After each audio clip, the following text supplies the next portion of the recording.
ছোটবেলায় বন্ধুদের সাথে তো লুকোচুরি, খেলনামবাটি, ধরাধরি, কবাডি, ক্রিকেট, ফুটবল অনেকেই আমরা খেলেছি। কিন্তু আমি যদি এমন কিছু খেলার কথা বলি, যেই খেলা তোমাকে অন্য দুনিয়ায় নিয়ে যাবে, বা বলা যেতে পারে অন্য খারাপ আত্মাদের দুনিয়ায়, তাহলে খেলার মাধ্যমে যদি কোনো খারাপ আত্মা তোমার ঘরের মধ্যে প্রবেশ করে আর সে যদি সেখান থেকে না যেতে চায়, তাহলে তখন কি হবে? বা আমি যদি বলি এমন একটি গেমের কথা, যেই খেলাটি খেলে ইউএসএ 6 দিনের মধ্যে 500 জন মানুষের রহস্যজনকভাবে মৃত্যু ঘটে, তাহলে তুমি কি খেলবে সে খেলা? চলো আজ এই ভিডিওতে এমনই কিছু প্যারানর্মাল গেমসের কথা বলবো, যেগুলো খেলে মানুষ রিয়েল লাইফে কিভাবে বিপদে পড়েছে এবং তাদের সাথে কি কি ঘটনা ঘটেছে। তো চলো আজ এই ভিডিও শুরু করা যাক। নমস্কার বন্ধুরা, আমি পূজা আর আমার সব অদ্ভুতের চ্যানেলে আপনাদের স্বাগত। Charlie Charlie Charlie Charlie game সত্যি নাকি মিথ্যা তা প্রমাণ করার জন্য একটি তথ্য যথেষ্ট। ইউএসএ 6 দিনের মধ্যে 500 জন মানুষের রহস্যজনকভাবে মৃত্যু হয়। তাদের না কোনো রোগ আর নাই মরার মতো বয়স ছিল। একটি কথা সবার মধ্যেই খুব কমন ছিল যে তারা মরার কিছুদিন আগে তারা চার্লি চার্লি গেমটি খেলেছিল। গেমটি খেলা খুব সহজ। আপনাকে নিতে হবে দুটি পেন্সিল একটি কাগজের ওপরে, এবং কাগজটিতে ক্রসভাবে লিখতে হবে ইয়েস আর নো, যেন দুবার ক্রসভাবে লেখা থাকে দুটি ইয়েস আর দুটি নো। রাত্রির 12টার পরে এই গেমটি শুরু করতে হবে। তো প্রথমে এই গেমটি চালু করার আগে বলতে হবে যে আমি জানি এই ঘরের মধ্যে কোনো খারাপ আত্মা আছে। তো চার্লি চার্লি, তুমি কি গেমটি আমাদের সাথে খেলতে চাও? আর দেখতে হবে পেন্সিলটি কোন দিকে যাচ্ছে, ইয়েস অর নো। যদি পেন্সিলটি কোনো ইশারা না করে, তাহলে তোমার এই গেম খেলা যাবে না। আর যদি পেন্সিলটি বলে ইয়েস, তাহলে তোমার চার্লি চার্লি এসে গেছে তোমার ঘরে।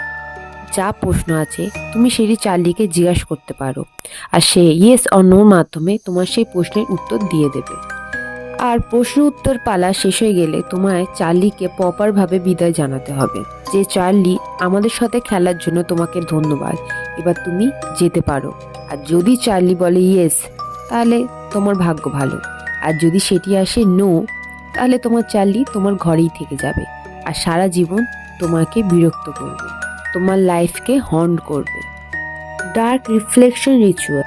এই গেমটি খেলার জন্য প্রথমে আয়নায় নিজের চোখের দিকে তাকিয়ে থাকতে হবে এবং নিজের যত খারাপ অভ্যেসগুলো আছে সেই সম্পর্কে কথা বলতে হবে। মানা হয় এটি করলে নিজের খারাপগুলি আয়নায় চলে যায় এবং তারপর আয়নায় ফু মারতে হবে, যার কারণে আয়নার রিফ্লেকশন একটি লেয়ার পড়বে। আর এটি হলে তারপর আয়নাটি ভেঙে আসল খেলা শুরু করতে হবে। আয়নার সামনে দাঁড়িয়ে আপনি নিজের যে খারাপ দিকগুলো তুলে ধরেছেন, আয়না ভাঙার পর আপনার সেই খারাপ ছায়াটি আপনাকে প্রতি ঘন্টায় কিছু না কিছু ক্ষতি করবে। আর সেইগুলো সহ্য করার পরে আপনি যদি সুস্থ সবল থাকেন, তাহলে আপনি জিতে গেছেন। আর যদি হেরে যান, তাহলে আপনার ছায়াই আপনাকে শাস্তি দেবে। The elevator game. এই গেমটি এলিভেটরের মধ্যে বা লিফটের মধ্যে খেলা হয়। গেমের মাধ্যমে মানুষ একটি দুনিয়া থেকে অন্য দুনিয়ায় প্রবেশ করে, বা বলা যেতে পারে মানুষের দুনিয়া থেকে তারা একটি খারাপ আত্মাদের দুনিয়া প্রবেশ করে। এই গেমটি প্রথমে জাপান ও সাউথ কোরিয়ার মানুষরা শুরু করে। আর এই গেম খেলতে গিয়ে সাউথ কোরিয়ার এলিসা ল্যাম নামে একটি নাগরিক সেই হোটেলের জলের ট্যাঙ্কির মধ্যে মৃত অবস্থায় পাওয়া যায়। সিসিটিভি ক্যামেরায় ধরা পড়ে যে এলিসা ল্যাম লিফটের মধ্যে নানা ধরনের অদ্ভুত আচরণ করতে থাকে, আর কিছু একটা জিনিস দেখে সে বারবার লুকাতে থাকে।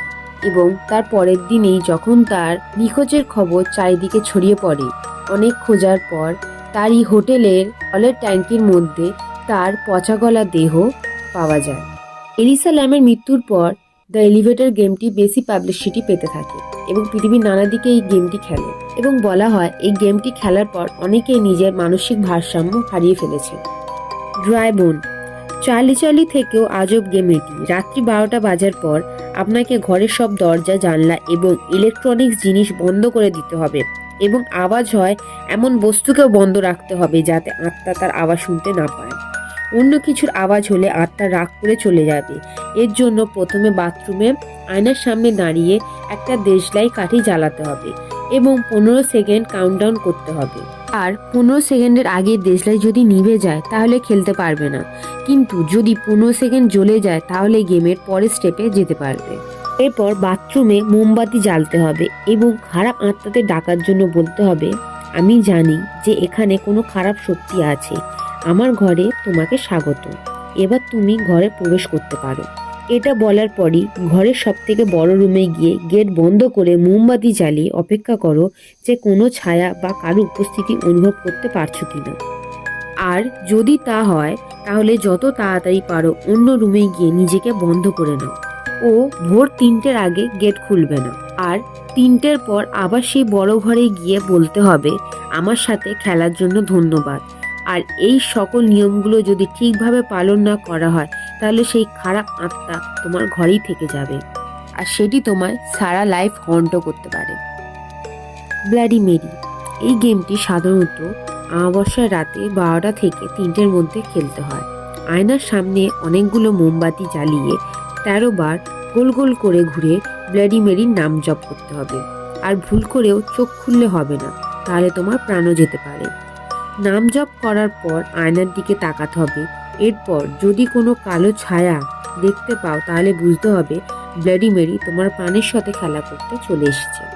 যারা যারা এই গেম খেলে বেঁচে গেছে তারা শুধুমাত্র একটি কথাই বলেছে যে তারা আয়নার সামনে একটি নারী ছাড় মূর্তি দেখতে পেয়েছে। নারী মূর্তিটি মাংস গলা এবং হাড়যুক্ত শরীর ও ভয়ঙ্কর হাসি। তো বন্ধুরা, তোমরা এই খেলাগুলোর মধ্যে কোন খেলাটি খেলতে চাও তো আমাকে কমেন্ট করে নিশ্চয়ই জানাবে।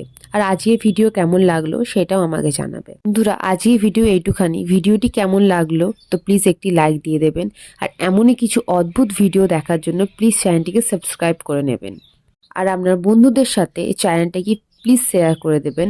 আর এতক্ষণ ভিডিওটি দেখার জন্য ধন্যবাদ।